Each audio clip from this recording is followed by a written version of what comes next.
There's a poll out showing that Donald Trump is, I believe, not on the right side of the American people. They believe that he considers the media more of an enemy than white supremacists. Now, that in and of itself would be shocking and unbelievable, but the size of the poll is what makes it even more remarkable. So let me go to this question, and oh, look at this. If you're wondering if you're conservative, this is not reliable, right? Please with you and your polls. It's a Fox News poll. So let's take a look at this question. Who do you think Donald Trump dislikes more, white supremacists or the news media? This includes Republicans. Only 13% of Americans thought that he dislikes white supremacists more than he dislikes the news media. 70% said, no, of course he dislikes news media more than he dislikes white supremacists. And 12% said, I guess he dislikes both. 6% like, I don't know, dude. Okay, we have a president that 7 out of 10 Americans believe dislikes news, the news media, things that are reported, more than he dislikes white supremacists. Look, it can't be understated how mental that is. Can't be overstated, okay?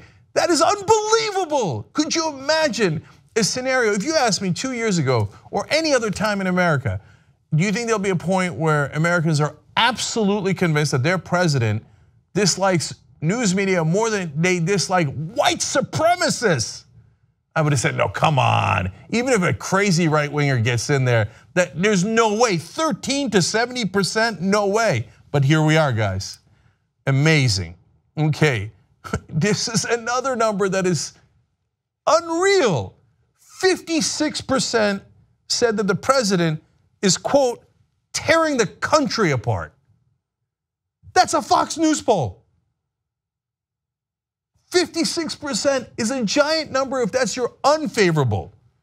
It's a giant number if you're that far underwater that people, and right now, in another poll, in a Gallup poll, he's at 60% disapproval, only 34% approval, and dropping 34% is a disaster.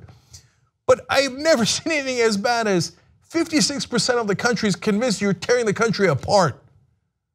Wow. He thinks he's gonna pull another rabbit out of his hat. Oh, don't worry, I'm secretly popular. None of the polls are ever right. None of the news is ever right. Don't believe facts, etc. But at some point, facts have a way of coming home to roost. So you got lucky. You ran against Hillary Clinton, who was the most establishment candidate we've ever seen. She thought that running in favor of the status quo was a good idea. Man, that was a preposterously bad idea. You didn't win because people like you. You won because people don't like the status quo and the establishment. But now that you've been in charge for about 8 months, man, the jury's coming in and the country can't stand you. So you keep counting on that white supremacist base. See how it turns out for you. My guess is it is going to turn out very poorly in the next set of elections. If you like this video, you probably like independent media. The best way to support independent media, become a member of the Young Turks. tytnetwork.com/join.